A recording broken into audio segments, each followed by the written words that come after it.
Welcome, everybody, to another episode of DNS Unfiltered. Today, I'm joined by Brian Hein, who is a new hire here at DNS Filter. Welcome, Brian. Thank you, Mikey. Happy to be here. Yeah, so I think you've been here for a few weeks or a few months. It's funny at DNS About Filter. 6 weeks. It's like 6 weeks, but it feels like you've been here forever for some reason. I don't know why. This seems to happen a lot here at DNS Filter. So, welcome to the team, first of all. Thank you. But second, Brian has a pretty rich history in the threat intelligence community, from HP's Office to Silo Breaker, Flashpoint. I'm actually reading these because I don't know all of these companies, but you've had this journey to now DNS Filter, but you've always had this through line about threat research. And, it's been like, I guess, a decade and a half or so for you, or almost 20 years. Yeah, I'm getting old. This is all earned through Chinese APT and tracking bad guys. Why do you think the threat intel research has really been your core focus all these years? Oh, it's fascinating. I have blue blood, so I'm a defender by heart. However, there is a certain thrill. I think Mark Twain said once that there's nothing like hunting humans.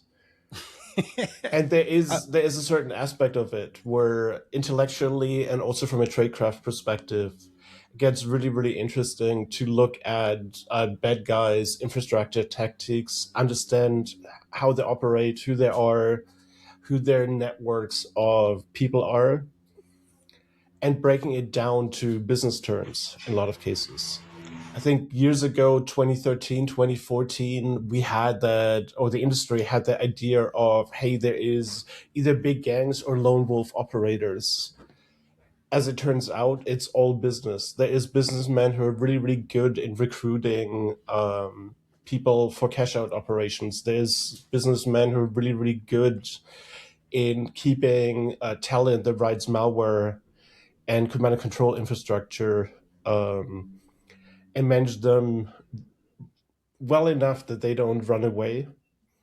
So it's really interesting to get a peek behind that curtain and leverage that for good, leverage that to defend the mums and pups on the internet, to defend large corporations, and have a positive net benefit to society. Well, it's glad to have you. Great to have you on our team this time. So again, welcome. You mentioned the hunting humans part, and I was just thinking I've seen that movie. I think Ice-T was in it. Plus, there's a bunch of other movies.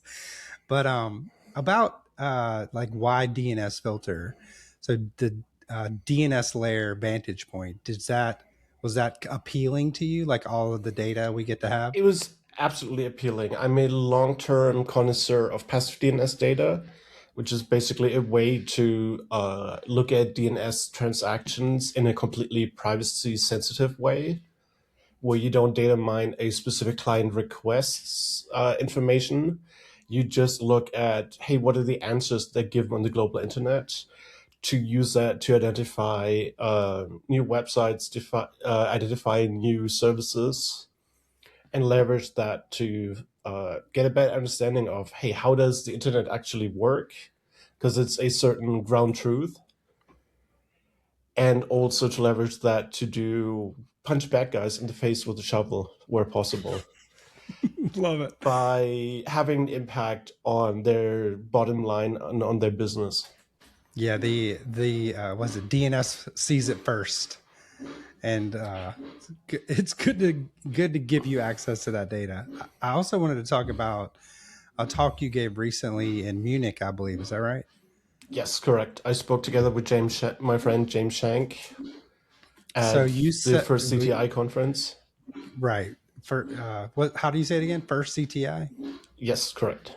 Okay. So the first CTI talk you gave in Munich, you said if your company laid up your entire CTI program, cyber threat intelligence is what that means, program tomorrow, would the adversary notice?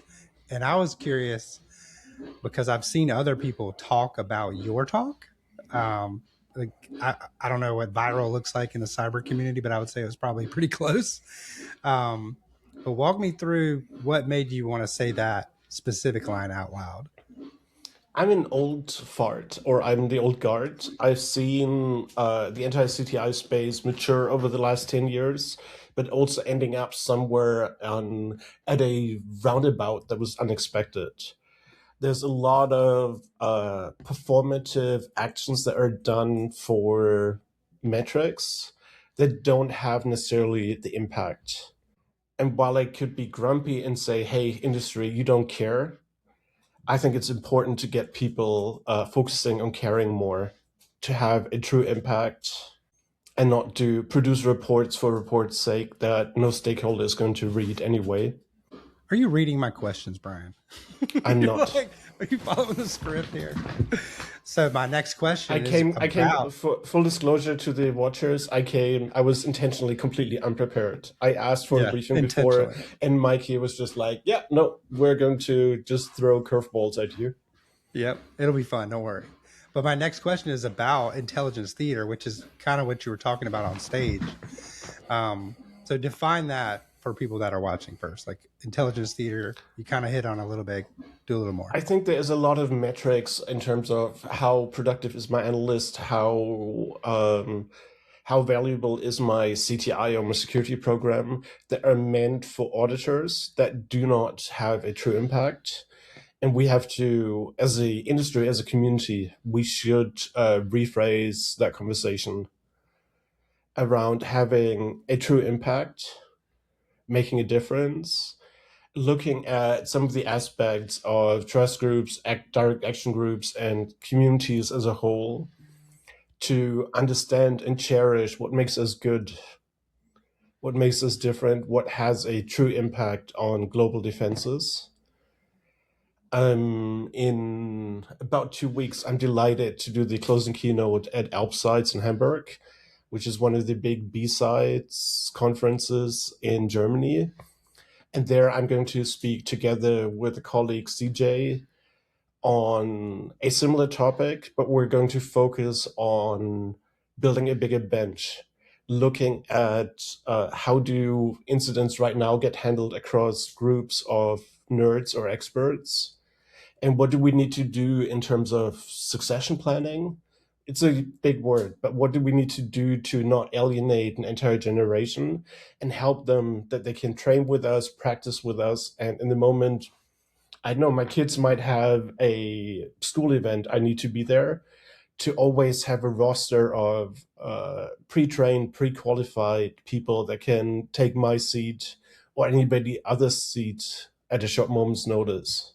So what does a cyber threat intelligence team look like that is caught in this intelligence theater versus one that's not? Like, what are some of the actions, workflows that are common amongst those deep in the theater part and the others providing impact? So in my old world, I would have often spoken about understanding your stakeholders, understanding your executives, the people that pay you to provide analysis and brief them better. Once you understand them and you know what ticks in their head, what keeps them up at night, even if it's a phrase I don't like using because I'm terminally online.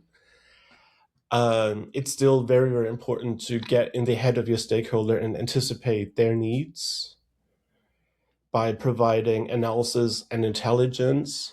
And a lot of the groups I've spoken to, seem to hide their passion with a neutral layer of, oh, we cannot be biased as intelligence analysts. Yes, giving neutral intelligence is super important, but please don't use your fire, use what drives you. A lot of the larger shops that are very successful, and I can't name them, but some of the listeners will know that I'm calling them out specifically. They have built their team motto, their creed around making adversaries unhappy as a way that this makes them happy. And I believe it's super important to understand the adversary's business case and then look at the problem not as here's a phishing site. It's important to understand the the business of the adversary as a holistic economic entity. And then there is ways how to subtly screw with their profits, having a huge impact. No cybercriminal that rents out a service wants to hear from their customers, oh, you're not reliable, you're not delivering the service. No, this is a pain point. We can absolutely put our fingers in, and maybe we add some dirt to those transactions to make them really, really painful and costing the bad guys. One example could be if I look at a large bank, when I have criminals that try to verify accounts, maybe it's not the right thing to tell all of them immediately, hey, those accounts are not good. Maybe it's better to, or I know it's better to tell them, oh yeah, about 10% are valid, and here's 2 golden goose in there with $1 million worth of equity, just to string them along, and then half an hour later to drop the hammer on that when they've just started to find the right buyer for their goods, to then invalidate the account, because it destroys the reputation, it destroys the trust criminals have into each other, the services. And with that, you can add a lot of friction. So you and James introduced a metric for that at your talk in Munich called, I think you called it revenue per attack or something along those lines. Correct. So how does a CISO or a security leader instrument that, like, from the good guy side? Like, how do you action or make, like, a dashboard for your stakeholders, people that are saying, like, how effective were you? How do you measure it? Is it possible, I guess? And then how do you deliver it? It's hard, but it's absolutely instrumental, and it's key to work on that. I don't have the solution for it. It's more a ask for the community to think along those lines and come up with the right metrics to track adversary hurt. And not only what does it cost us to patch that specific vulnerability on 10 servers, or what does it cost us to nuke an endpoint and rebuild it? Because those costs are very easily understood. More impactful is if you can you can compare your costs versus the cost you've brought to an adversary. Because you added friction in their processes, you were able to harden the environment in a certain way where adversaries then choose to find easier prey. So let's talk about Emotet for a minute. Now, I'm not super you're familiar talking with about this, the old stuff. the old stuff. So you were from the old guard, and I love that you were talking about succession planning. We might get back into that because that's going to be really important. But, like, so the part that nobody talks about, like you said, the community is very disorganized. That was like an advantage during your takedown. And but first, like, describe that malware strain and, like, for the audience and me. Well, Emotet was a malware, a kit, a tool set that was used for years to generate a lot of revenue for a Russian criminal enterprise. There are studies that looked at the economic impact per year in excess of $2 billion. And a larger community of defenders with law enforcement, etc., worked on a multi-year plan to make their life difficult first, and then eventually led to a takedown that was, I would say, pretty successful. But it's only one of many takedowns that I've been involved in, other people have been involved in. What was key about it is that there was a unique combination of law enforcement that came together in a post-COVID world that learned new ways how to collaborate. And they also learned and acted really well in collaboration with the private sector. I imagine that's key to success, right? Everyone collaborating. Yes. Everyone has their role. Everyone has their different capabilities and tasks. In the private sector, we cannot raid a house and get a Ukrainian paramilitary officer Can't get a warrant or whatever. To open that door. However, in the private sector, you can collaborate and chip away at the bad guys' business and provide the visibility and the insights that law enforcement then needs to issue arrest warrants and make everything a success. So, like along those lines of like collaboration, you're part of the Cybercrime Atlas, which is part of the World Economic Forum. And I know a lot of people hear World Economic Forum. What does that have to do with cybercrime?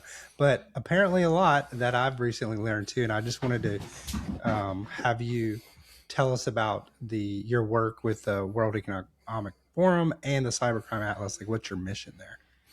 So Cybercrime Atlas is an initiative hosted by the World Economic Forum where different companies, different people come together to work on mapping the cybercrime underground, and then leveraging those insights to disrupt where possible.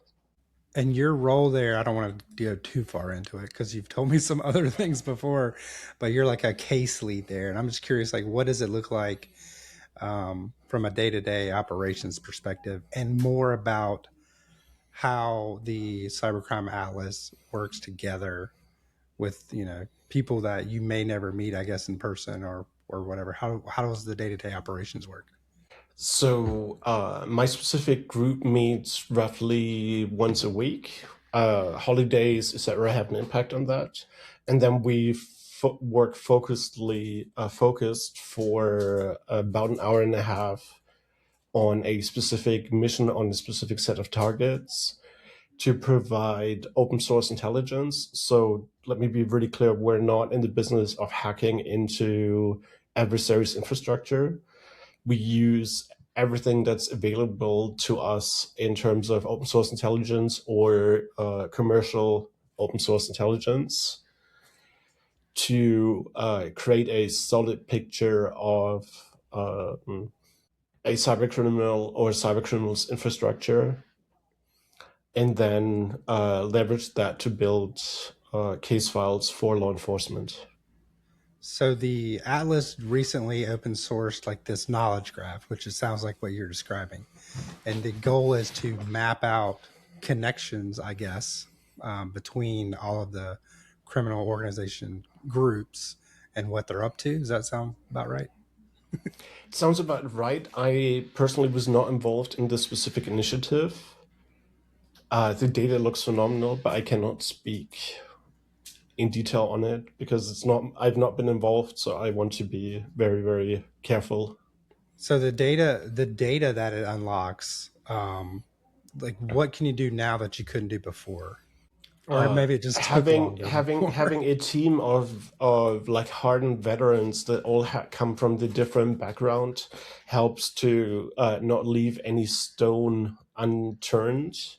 And working collaboratively with some of the brightest minds in our industry helps tremendously to get a solid picture, to produce evidentiary information, and produce the leads that then law enforcement can use to create hard evidence, and then leverage that to start the planning, the preparation for indictments.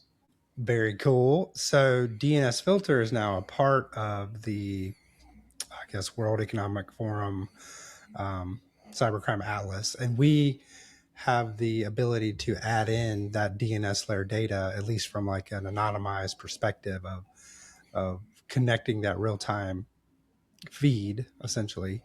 And is that something that can unblock the team that you're working with? In some areas it absolutely does, and it can help tremendously getting understanding of, hey, are those domains used on a global basis? Are there any kind of like high level metrics when it comes to victim population and insights like that? Passive DNS and the data we collect, the DNS filter, can be super helpful. So I want to talk about your traffic light protocol. I've never heard this before. TLP? Yeah, TLP. So you and James, was this something you guys invented, I guess? No. Okay. The traffic light protocol was, I believe, initially invented by First as a community to structure how can information be disseminated. And then later, CISA, for example, leverages it a lot to classify or to earmark the information they share. And then depending on how it is, TLP clear information can be posted openly on the internet. TLP green information has to have a some kind of access control, and then it gets more restricted to TLP amber. That's information I can share with stakeholders with the need to know. To TLP amber strict, that requires the person having absolute need. To Thr3at information which technically cannot be discussed, cannot be made accessible to a machine for enrichment and similar. So just for the audience, the traffic light protocol is red. The information never leaves the person you gave it to. Strict is amber strict, and then amber, various levels of can stay within the team or the small group of people. And then green, I guess, is like the internal company. And then there's clear, which is open to the world. And I specifically wanted to ask you about overclassification that you may have seen historically. Do you think that is the case and is a problem? I think it happens constantly and routinely for the wrong reasons. There is that perverse incentive to overclassify something to make it more relevant to the person I'm handing over the information. The problem is with that overclassification, the person on the receiving end cannot really do something about it, and it hinders collaboration. A lot of the information that I deal with on a daily basis, that TLP red should be TLP green at maximum, and things like amber strict get really, really complicated if you look at large managed security service providers, government entities or similar that have just so many constituents where they have a valid interest to make a difference. So if there was more, let's say, clear or green information, the good guys would have a better chance at quelling the efforts of the bad guys. Yes, it would reduce the friction and the unneeded debate, the back and forth that's needed. It might also remove some of the sexiness, because if I can tell you, oh, here's a secret, and I'll give it to you TLP red. Yeah, everyone loves getting a secret. You'll immediately feel good about it. While at the same time, you might not have any ability to corroborate it because it was given to you as TLP red. That So specifically forbids you from enriching it, discussing it with others, and similar. So when you and James presented that on stage in Munich, do you think that ethos you're kind of talking about of having, more clear by default, not like everything clear, like we understand that's a bad idea, but do you think the needle is moving in that direction? I got a lot of feedback from places near to me and places very far. I think we hit a point. I'm not sure that we solved it, but we certainly nudged people to think about it, discuss it, and hopefully be the nudge in their head whenever they write TLP amber strict or TLP red on something, that they then think, oh, what would James and Brian think about it? Well, let's talk about like, so it seems like you're trying to move the needle, many needles, in the direction of having more impact than having more metrics. Like it's interesting to see the metrics. Like we can add revenue to attacks because we consider the criminal gangs like a business of their own. So we can add those metrics there. We can have more clear information, more communication between each person or each group that's working against the criminals. But what does like the evolution look like for when a community really crosses into trust to action? Like, what is the future state that you're trying to usher in your succession plan? Hockey fights all the time whenever possible. To go back to a sports analogy, I I feel we are holding ourselves back if we don't share unconditionally with the focus on having a community having greater impact. There's people that dislike infosec Twitter. I grew up in the early Twitter fights. There is something about making information available. Yes, it certainly can have an impact on the defenders, but overall, I'm a big advocate of sharing information on a needed basis as wide as possible, because just locking it up in a couple of reports that maybe nobody reads does not move us any step forward. We kind of said in Munich that the bad guys are laughing, and it's a sad truth. Some of those groups make so much revenue that we need to revisit how we're doing things, and yeah. Yeah, so I love the like arc trajectory you're on, and it seems like a clear path to me. So hopefully the community is listening. But speaking of community, we do have a lot of managed service providers and IT professionals that watch this, and I'm curious for those folks if they want to get involved in some type of action community. Like there's a lot of skilled people out there that have some capabilities that they would like to, let's say, devote to the good team, and maybe they feel like the door's locked. And I know that you were talking about doing the work, and the people in the room are kind of standing next to you and can kind of see that. And but what is the actual playbook for your average analyst to get into the in-action community to make some impact? Well, let me be really clear. There is no one action community. I think it's key that everyone builds relationships across their organization, but also across outside of the organization. And that might be in the same sector, that might be a completely different sector, of people that trust or know us well enough, trust us well enough, that if I'm in need, I call them at 2 o'clock in the morning, they take my phone call, they listen to what I have to say, and then they basically say like, all right, I'm going to make two double espresso, and I'm at it. So it's not about formalizing a lot of things. It's about building building a sustainable network of people that you once met, but have that common experience, common event where you were at that emergency. You can just recall, hey, do you remember that fireplace at such and such hotel? Wasn't it fun? Yeah, I'm that guy, and now I need your help. Let's go. So it's really just the same as any business trajectory: building your network, um, being taking action and delivering results. Just as simple. Yes, and it's slightly different than how LinkedIn now makes it look like, because it's not about having the last word or having every word in the conversation. It's focusing on what truly makes an impact. What about someone who's looking to gain the skills to actually be effective? That seems like a much longer path that would take maybe decades to actually fine tune. How does that look in your mind? Be effective.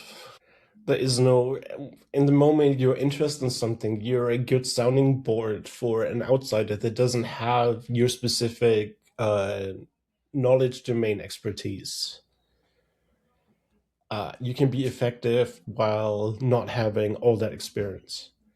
To give you one example, I'm not an expert in healthcare, but I have my 5, 6, 10 people. If I have a healthcare question, if I need to understand, hey, does this impact the medical environment specifically, I know who to call. And yes, a lot of the questions I ask are bold because I come from a different area. I don't have the subject matter expertise.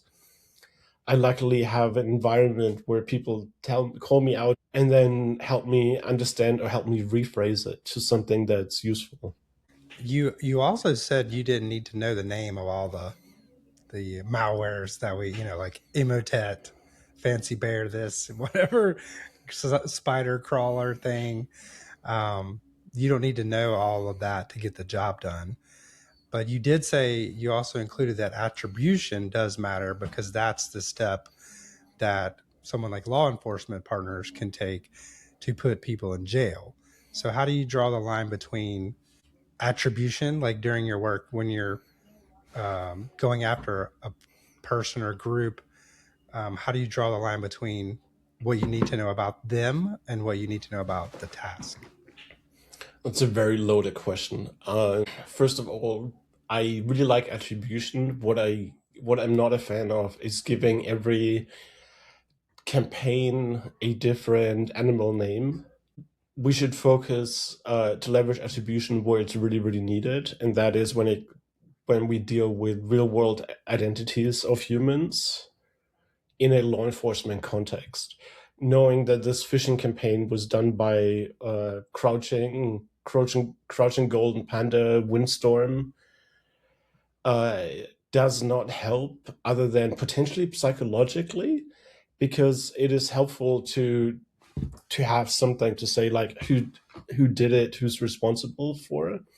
But it became its own monster where, like, if you go through Blackhead or RSA, and there is specific vendors who have like larger than life statues of the latest greatest threat actor, and some of it just became a collector's item.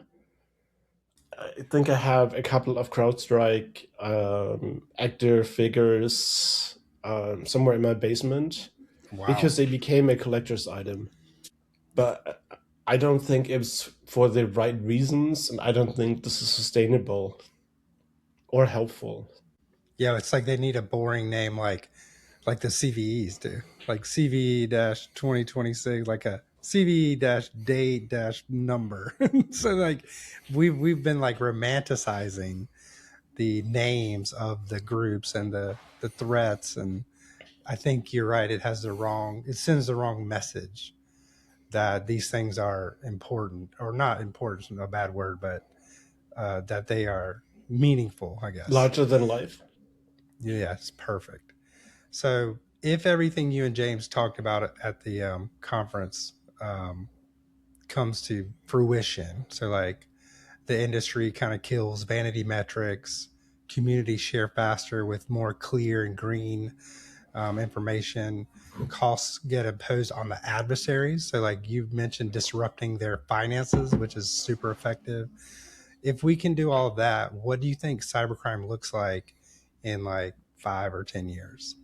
It will still be a multi-billion-dollar business, but hopefully one where there is a clearer path of unhappiness for bad guys.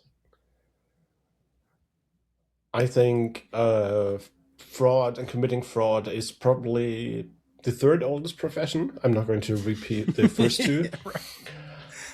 And it will always exist, but we can move to a more to an environment where there is consequences faster that hopefully have an impact, and we stop glorifying certain threat actor groups So that because at least in some of the teenage hacker movements, and I wouldn't even call them hackers because some of them are script kiddies. They're really fast and really talented at that.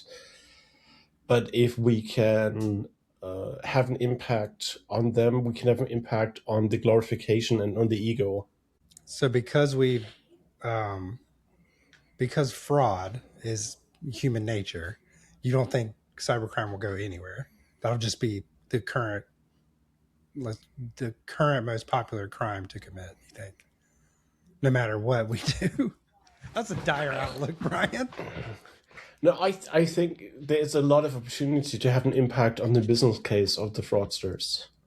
Yes, I fundamentally believe fraud will always exist, crime will always exist, but we have ways to have an impact. If you look at taxes, nobody pretends to like to pay income taxes.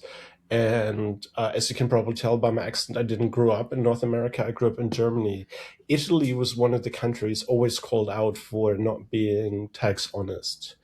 That has changed in the early 2010s, and now every small coffee shop, make sure you get a printed invoice as a proof of tax honesty. Looking at my home country, Germany, a lot of the places insist on cash to not be tax transparent. But there is not that regimen that the Italians did, which helped to justify hard cuts on the society, which also justified a harder tax regimen, where it was somebody going out without being able out of a restaurant without being able to show the receipt had immediate consequences for that individual and for the restaurant, changing society into a net positive where now everyone pays taxes. You might like it or might not like it, but that's just part of being adult in society, and taxes then get used for useful things for the most part. So cybercrime is like taxes; they'll always exist. Is that what you're saying? I think You don't have crime to will answer that. always. You don't have I think crime will always exist. We just need to make sure we have to do our best to make it less appealing. Yeah, and less profitable. Yeah. All right, so I And have one a big few. part is their companies not paying extortionist money. I'm not going to go into the specific details, but it's ridiculous that a lot of boardrooms decide to pay on the promise that the threat actor will not leak data, and they accept a alleged note from the threat actor that blackmailed them. Oh, I've deleted the data, as a way to be compliant, as a way to be a good corporate executive. Yeah, they're not deleting the data for sure. Why would they do that? Um, that brings up another question. Do you think paying ransomware is a failure of security? Like, is it preventable ish? I got all the hard questions for you, Brian. Sorry. Is it a failure of security? No, because those decisions typically don't get made by security people. They get made by executives in finance or in leading roles. And to a certain extent, I understand their frustration or their problem. But paying an extortionist is not helping anybody other than maybe that organization at that moment, because they can say, oh, they've done the right thing for their customers. I think we're as people, as societies, as countries, we're better off to not give in to extortionists and pay them. Yeah, I love that kind of. I guess you could call it a hot take, but yeah, very interesting. And coming from you, it means a lot. So pay attention out there. But I also have a few rapid fire questions for you. Ready? Oh, that wasn't rapid fire before? Go ahead, hit me. These are more rapid fire. All right. One cyber threat intelligence vanity metric you would ban tomorrow. Reports produced. Reports produced like how many times my sock pinged or whatever. A lot of the CTI reports that get produced are done for metrics' sake. They truly only have an impact if the stakeholder reads them and leverage the analysis to have true actions.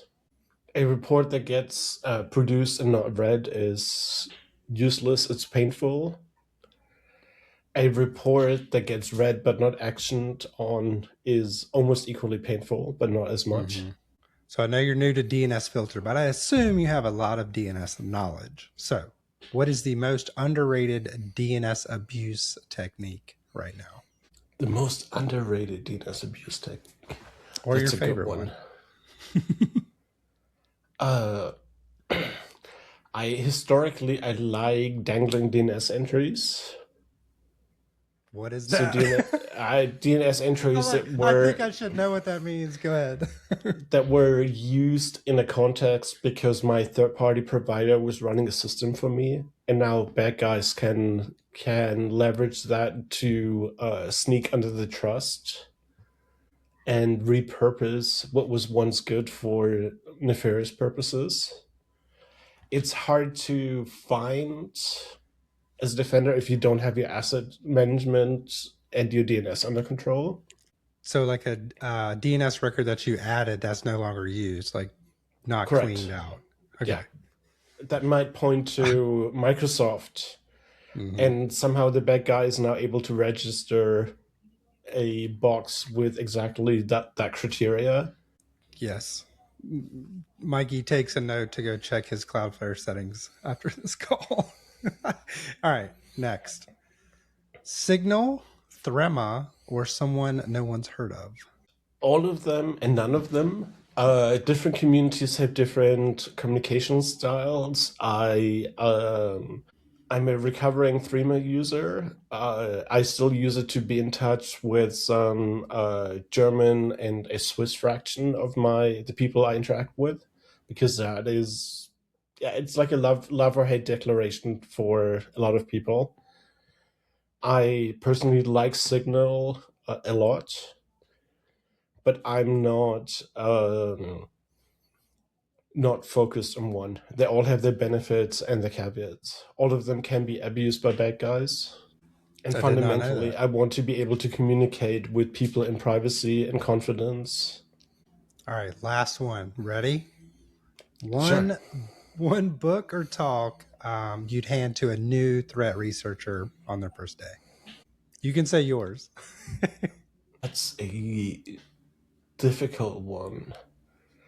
I think there is a lot of people that do really amazing talks, and more of them should be turned into a long form paper and or book. Any that stand out? Gosh, I feel like we should have a link list under this video. Historically, one of the books I recommend for everyone to read is The History of the Cult of the Dead Cow, which is one of the OG American hacker groups, because they have certainly shaped technology and the discussion. And it's just interesting, fascinating to understand the elders. Sorry, guys, if you listen and if you're CDC, I called some of you really old. You also called yourself old, so you know. Yeah, but I'm not that old. Oh, burn. Burn, sorry. I think what I'll do is I'll pry a few more reads and links out of Brian before we go live with this episode and list them under here, because I think that would be a very interesting reading list. Maybe we can collaborate with Casey too. I know he's got some picks. We'll add some DNS filter recommendation threat reading under this video. But thank you, Brian, so much for having this conversation with us, telling us all about the Atlas and all of your work, kind of your story arc about just a better cyber community fighting against the criminals. Thank you. Also, where can people find you on the internet? The usual places, except I'm no longer on Twitter. Typically, I just go very boring by my last name and my first name, so Hein Brian, at various services.